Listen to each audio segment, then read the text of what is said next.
কিভাবে আপনারা সম্পূর্ণ নতুন নিয়মে আপনাদের হোয়াটসঅ্যাপ গ্রুপ ডিলিট করবেন সেটা কিন্তু সম্পূর্ণ প্রসেস দেখাবো আজকের এই ভিডিওতে।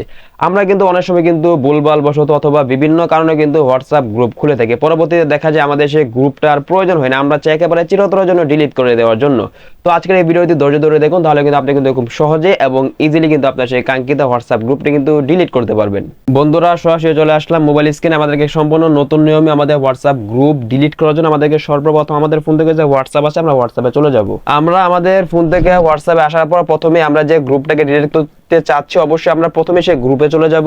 আমাদেরকে সেই হোয়াটসঅ্যাপ গ্রুপে আসার পর এখান থেকে এই যে দেখেন উপর দিকে কিন্তু এই যে দেখেন যে আমাদের যে প্রোফাইলের লোগোটা রয়েছে সকল এখান থেকে প্রোফাইলের লোগোর মধ্যে ক্লিক করে দিব। তাহলে আমাদের সামনে কিন্তু এরকম একটা ইন্টারফেস চলে আসবে। এখানে কিন্তু আমাদের গ্রুপে কোজার মেম্বার এবং অন্যান্য যে সেটিংস গুলো আছে সেগুলো কিন্তু এখানে কিন্তু শো করবে। তো এবার এখান থেকে আমাদেরকে যে কাজটা করতে হবে, আমাদেরকে এখান থেকে স্ক্রল করে একেবারে সবার নিচে চলে আসতে হবে। এবার এখান থেকে এই যে দেখেন সবার নিচে একটা অপশন রয়েছে, এই যে দেখেন এক্সটেড গ্রুপ, সকল এখান থেকে এটার মধ্যে ক্লিক করে দিব। তাহলে আমাদের সামনে কিন্তু তিনটা অপশন চলে আসবে। এই গ্রুপ থেকে যদি আমরা শুধুমাত্র বের হতে চাই তাহলে এখান থেকে উপরে সিলেক্ট করব। আমরা যদি একেবারে চিরতরের জন্য গ্রুপটা ডিলিট করব তো এখান থেকে সবার নিচে যে অপশনটা আছে দেখেন লাল করে, এখান থেকে সকলে এটার মধ্যে ক্লিক করে দিব। বন্ধুরা, তাহলে কিন্তু আমাদের সামনে কিন্তু এরকম একটা পপ আপ শো হয়ে যাবে। এখানে কিন্তু আমাদেরকে আবারও কনফার্ম হওয়ার জন্য বলতেছে। যদি আমরা কনফার্ম থাকি তাহলে এখান থেকে টিক মার্কটা উঠিয়ে দিই, এখান থেকে সকলে যদি ডিলিট গ্রুপের মধ্যে যদি ক্লিক করে দেই বন্ধুরা, তাহলে কিন্তু অল্প কিছুক্ষণের মধ্যে কিন্তু আমাদের কিন্তু সেই কাঙ্ক্ষিত গ্রুপটা কিন্তু একেবারে চিরতরের জন্য কিন্তু ডিলিট হয়ে যাবে।